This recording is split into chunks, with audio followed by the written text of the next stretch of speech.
We are but humble merchants, the human said, as he poured a deep blue liquid from the unlabeled crystal decanter into 2 small cups. Major Zycom raised the pre-offered cup to his lips and savoured its unusual and yet perplexingly familiar taste. Where had he had this before? Major Zycom pondered this as he looked beyond Director Johnson to the view of the human trading complex beyond. Humans had come to his world, Omdar, 10 years earlier, and built their trading post in an alpine valley strategically centred at the intersection between 3 of Omdar's wealthiest governing districts. The trading post itself was built, according to Director Johnson, to resemble a pre-industrial alpine village in a place on Earth called Bavaria, and it was, to Major Zycom's eyes, extraordinarily beautiful. Sadly, the view out of the window was marred by a new array of very tall metal grid towers that were holding up an expanding network of horizontal cables covering the entire valley right up to the ridgetops. The purpose of this new construction was totally lost on the Major. No Omdaran knew exactly how large the human sphere of influence was, or how many planets these humble merchants traded with, but strolling the myriad shops, an Omdari could find the most extraordinary tools, home appliances, food and fabric surely gathered from a large swath of the galaxy. But Major Zycom had to admit that what can't be found in any shop or street or human spacecraft in Omdari space was a lethal weapon. The human police in the trading post used non-lethal weapons, and no other human was armed at all. The director seemed to believe that bringing lethal weapons into Omdari territory would be threatening and a hindrance to free trade. But Major Zycom wasn't here to talk about trade. The Major took another sip of the deep blue liquid and said, "As I said before, our scouts indicate a substantial Grundon invasion fleet is 30 days out. If humans do not have the resources to help us, then I suggest you evacuate. I cannot guarantee the Omdari will be able to hold off this fleet, and the Grundon are known to collect slaves from conquered worlds."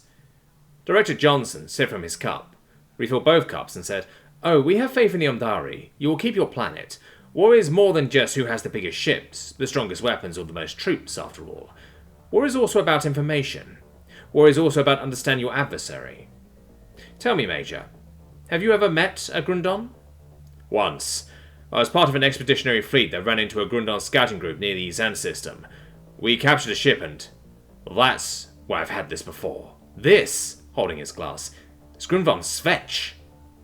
Pulling back from the table, Major Zycom said, "You humans are trading with the Grundon?" "Well, not exactly trading. This particular Svetch was liberated from Admiral Back's personal yacht. Do you know of Admiral Back? He's quite famous on Grund, at least according to the mementos in his cabin. In any case, he's the dude the Grundons picked to head up their invasion fleet." Director Johnson filled their glasses again. Major Zycom moved back up to the table and took another sip. The already excellent Svetch definitely improved with more Svetch, especially knowing that it had been liberated. "Okay, you have my attention. How did you acquire Admiral Back's yacht, and what else do you know about this pending invasion?" "We've had stealth observers around Grund for, well, let's just say a while now. We haven't contacted them yet because they are, as you indicated, somewhat unpleasant to those who are not Grundons. We watched with great interest as they assembled an impressive fleet of combat ships and dropship carriers, and an equally impressive fleet of supply ships. Clearly they were building for an invasion somewhere. As unpleasant as they are, we are not at war with them and didn't feel it was appropriate to tangle with a combat fleet. So we followed the supply fleet instead. They were following a pattern of making a faster-than-light jump to a rendezvous point, getting reorganized, and then jumping to the next rendezvous point. At one such point, a very nice ship, which turned out to be the General's yacht, developed a particularly hard-to-isolate problem with its FTL drive, and was unable to jump with the rest of the fleet. Mind you, we are but humble merchants, and surely nobody would believe that we could send a robot into the centre of a fleet formation, remove a critical part, and get back out completely undetected. The missing part must have been pure coincidence." "I think I would believe you could," said Major Zycom. "Well then, you have a better imagination than the Grundons. They just left the yacht behind for us to salvage at our leisure." Director Johnson took another sip. It was good salvage. In addition to the Admiral's personal stash of booze, we also got an inside look at Grundon computing and communications equipment, including all of their encryption methods and keys. The Admiral apparently likes to use this yacht as a command and control center, so it had all the best military stuff. Wonderful, just wonderful. Our people really enjoyed poking through it. Oh, and we also explored his personal quarters.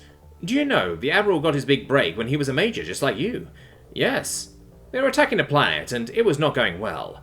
The Major Buck came up with the idea of focusing their attack on a single strip mine that was conveniently located near critical cities.